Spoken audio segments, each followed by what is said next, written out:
Before we get started, thank you Maison Cafe for letting us have this interview here. If you guys ever want to try amazing coffee, amazing cakes, come on down to Maison. The frappe is delicious as well. The chocolate frappe, I just had that today. Amazing. Thank you. Everybody, this is my friend Becky. Hi. It's been a while. We've been meaning to do this, right? Yep. Yes, for a yes, long yes, time. yes. It was for a while. Yeah. There was always something, registering to get your ID.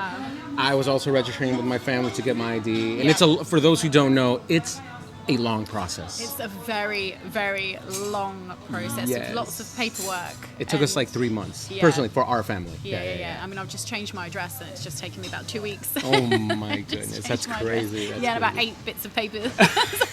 I've finally done it, guys. Yes. Yes, you got us for another year, guys. You're stuck with us. And so, we've just been so busy, but we've been wanting to do this, to sit down and talk about you, talk about what you've been doing here in Croatia. Now, I've known Becky for a while. It's been like maybe a year and a half, right? Yeah, around about that time. Give or take. Where did we meet? We met, Gabe. Where did we meet? Where We did we met meet? at the beach when you were doing the. Oh no, did we? No. Oh, sorry. I know. Gabe, how did I forget this? Sorry, I haven't had my coffee. At class, at our language lessons. Correct. Language Do you know classes. why I've forgotten? Because it's been that long. Yes, and I know yes. hardly any Croatian. So we registered. We registered for class. We went, and then we were just like, trying to learn Croatian. That was the purpose of going to class. Yeah. And then there was literally the United Nations there, like people from Switzerland and like Amsterdam and you're Russia. from London, Yeah. Russia, Turkey. Yeah. I'm from US, and we were just trying to learn Croatian. That was like the first intro to Croatian class. Yeah. Then what It happened? didn't work very well. Didn't work very well. It was 3 months, wasn't it? Yeah, it was 3 months. And we were the worst in the class. We Sorry, were. Gabe. No, we were. I'll admit it. We were getting the worst grades, and We you know were what? the worst. Seeing Becky's grades really made me feel better. Same. Yeah, it was like We were like the wow, idiots, the 2 idiots. in I'm the not class. alone. Yes, I'm not alone. English and American. Yes. Sorry about us, guys. The stigma's Teeny true. tiny brain. And so we I think we connected because of that. Yeah. And then ever Because since of our then, stupidity. stupid people attract stupid people. That's a rule. Yeah. And so we just got connected, and then we were just like, hey, let's hang out, right? And so whenever we would make an event, we would invite you. Whenever you Yeah. would have an event, we would go and support you. And ever since then, it's been history. Yeah. And I love your story. I love how you ended up out here in Croatia. And that's what this is about. Just amazing people in Croatia, both expats and locals, right? And you're an expat from? From London. Well, actually, I was born in Manchester, but thank God I lost the accent. Sorry for any Northerners out there. You're in my heart. Thank God you're not in my voice. Wait, so clear it up for us. How does somebody from Manchester sound? Oh, they're like, I don't know, my dad is like, Becca? Like, it's very, Wow. very strong It sounds like a cross of a New Yorker and somebody from UK. Yeah, kind of. I don't know, a little bit more rough, I think. Okay. But no, I mean, nothing against the accent, but I sounded hideous with a Mancunian accent. So I lost the accent when I was 7 because I moved to London. And I got bullied so much because of it. Because of it. So you were like, I gotta so I was like forced stop. myself, I gotta stop. Yeah, exactly, yeah. So, and then lived in London since I was 7. And then obviously a few years ago decided to randomly, things happened to kind of obviously You bring just me kind of here. spin the globe and then you just... Yeah, no, it just never, I never even thought about Croatia. I mean, I wanted to come here years before I saw it on TV. I was watching, everybody that's English, I'm sure will know Made in Chelsea. There was like a reality TV show. You mentioned this a while back, yeah. Yeah, and they went to Croatia, they went to Hvar. And I remember looking at Hvar and I remember thinking to myself, oh my God, it looks so beautiful. Like, the sea looks absolutely like crystal clear and stunning. And you're like, that's it? yeah, and I just thought to myself, oh, one day I'd like to go there.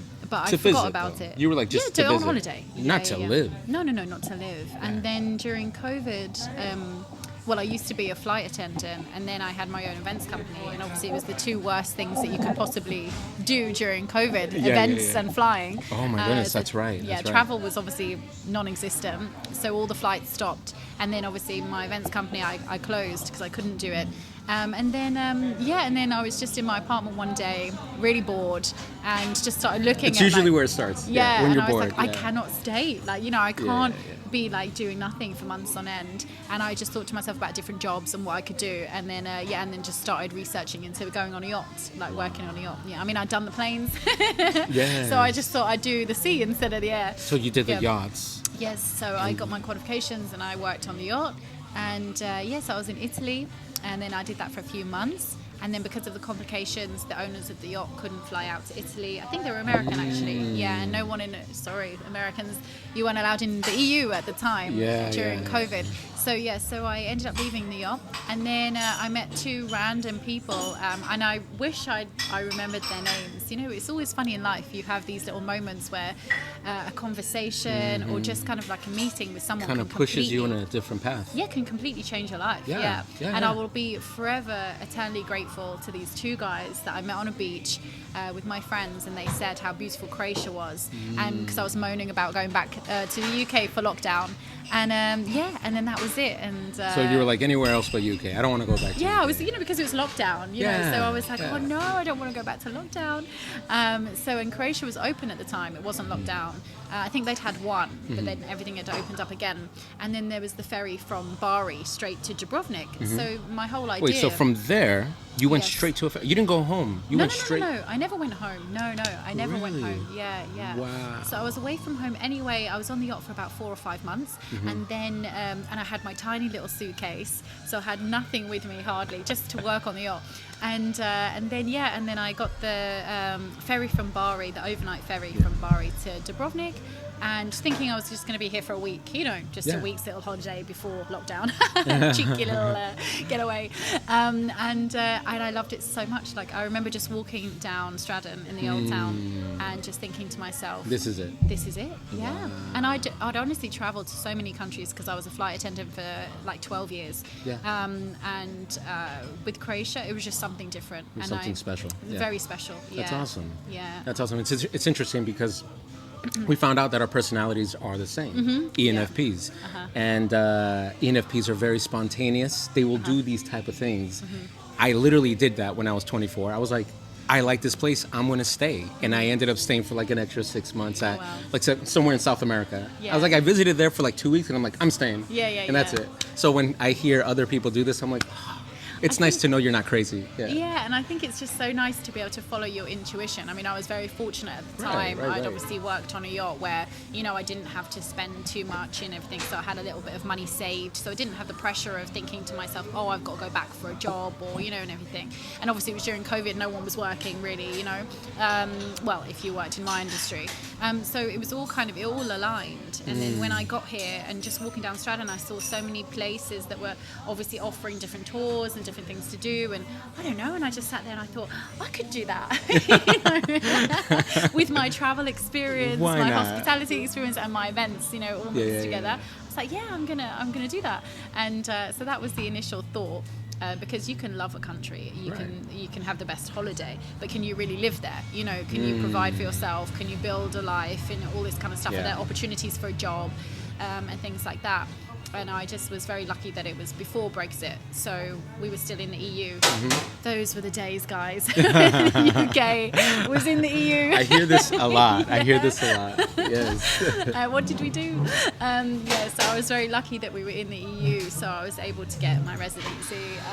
And that was that. That's awesome. So, and that's so interesting that you decided to do that. And you're right. You kind of... People go visit places all the time, and they're just like, everybody wants to live there. When I remember we went to Paris a long time ago, and I was like, oh man, I want to live here. Yeah. But, it's just, you're just dreaming about it. But only a few people actually do that. Yeah. Which is awesome. That's exactly what you did. Yeah. So at what point did you eventually go back to visit UK after you after you stayed here? Yeah, so I came here in September 2020. So I think I went back to the UK for Christmas. For Christmas? Yes. And that was a few months after you arrived? Yeah, a few months. And then yeah, you came yeah. back? And then I came straight back. I sold all my things, like Yeah. all my belongings, like because I used to have an events company, Oh so my I had a gosh. whole like lockup full of like bar equipment. Was that nice? Getting rid of everything? It was scary. It was scary. I think it was very because I didn't have any time to think, you know. I just purely went with my gut instinct, you know, and my intuition, and I just felt that this Why was not? right, you know. And I didn't have anything to lose. I'd lost it all during COVID, and that was my mindset at the time. I was like, oh well, I didn't have like you know, I couldn't do my job. Yeah. I'd lost my business, you know, and things like that. So why not like give Croatia a go? So Oh my yeah. gosh. So what Yeah. advice would you give somebody that's thinking about doing the same thing or has like Do it. entertained the thought? Yeah, I would just say do it. Like we only live once, and I think that sometimes our own mindset scares us, and sometimes, you know, there's so many reasons that we kind of tell ourselves not to do it. You know, we can't do it because of this, we can't do it because of that. You know, and you can do anything you want to do. Yeah. You know, and I just feel like if I can do it, seriously, guys, if me, I mean, I can't even speak the language yet. Yes. So if I can Guys, do it, yes. you definitely can do it. You know, Yes, anyone yes, can. yes. And I think as well with Croatia, it's just with Croatia, it's everybody was so friendly. Everybody really helped me. I mean, even now, there's. I mean, I wouldn't be able to be where I am if it wasn't for the friends that I've made in Right. Croatia, and not even sometimes not even friends, like just people who are in the offices, in the establishments that obviously where we need to do paperwork, where we need to do like we need to tick off the boxes and get things done. Right. You know, everybody's so helpful. And I mean, the first question I still get is like, "Oh, you're from the UK? Like, why? Why have Why you would you- moved? Why have you moved to Croatia?" Well, literally for one, you know, there's the sunshine, the sea, like it's just beautiful. It's absolutely Exactly. stunning. Everybody speaks English in Dubrovnik. You know, Yeah. most people Very, speak. very convenient for if you only speak Yeah. English. This is a good place to be. Yeah, and so even that, it was just very easy. There was no difficulty. There was Good no, transition. Yes. And I think that honestly, I think that everybody tries to help you as much as they can It here. is very true. And that It kind is. of got my heart a little bit more. Yeah. So yeah, very same, happy. Same for us. Same for our family. And this is Yeah. speaking from somebody who's a family man and who has kids and came here with kids, and it was a very good transition, even with kids. And a cat. We brought a cat here. You know, I don't know why. There's thousands of cats everywhere, but we brought a cat from the U.S. and it was a good transition as well. You know, even with a pet.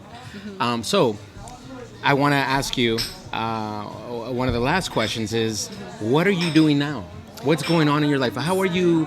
What have you created here in Croatia? So now, am I allowed to say it? Am I allowed to say Definitely, it? Dubrovnik. Yeah, so now I've created, my company is called Vibe Croatia, just because I love the vibe of Croatia in general. Yes, like, you know, it's so lovely, it's amazing, it's magical. So what I wanted to do is I wanted to help people obviously see what I see, and I obviously create itineraries, I do one-off tours, I help people book their boat trips, their wine tasting, you know, their kayaking, their whatever adventure experiences and things that everybody wants to do on holiday. So that's what I do, and I love doing it. You know, it's not. It doesn't feel like a job to me. I really genuinely love like helping people see Croatia, and I try and get people away from the old town. So that's the difference. I think with Vibe, I really want to get people away from the old town and experience the real Croatia, not just the tourist hotspots. The country, the Yes, Pelješac, Yes. Konavle, things like that. Outside, you know, like away. yeah, the hole in the walls, mom and pop stores and things like that. The hidden yes. hidden little gems, I would say. Yes, 100%. That's And again, amazing. my local friends, they've helped me with all of that. I would never have been able to find a certain few spots, you know, without them. So So you've gotten a lot of help from your friends Yes. showing you these spots. Yes. That's yeah. amazing. Yeah. That's amazing. Yeah. And so, guys, if you want to check it out, I'll go ahead and put the information up. You can see for yourself. And if you're visiting, if you're here, if you would want to try something, check Becky out. She can help you out a lot. Thank you. It'd be my Yes. pleasure. Pay it forward for all of the help I've been given. That's right. By you as well, Gabe. So thank you. Oh, yeah. Not a problem. Not a problem. Thank you so much, Becky. Is there anything else you would like to say before we get off? No, I'd just like to say if anybody else, like you said, is thinking of doing the same thing, you know, whether it's moving to Croatia, moving to anywhere in the world, I would say we only have one life. So just do it. Just do whatever you want to do, because the worst case scenario is that you just need to buy a ticket and go back to your country. That's you know, right. that's the worst case scenario. So do it, and then it might just work out as magically as it did for us. Yes, yes, So, yes, yes, yeah, yes. no regrets. Thank you so much. Thank you for Maison for letting us be here, and the amazing coffee and everything they have to offer.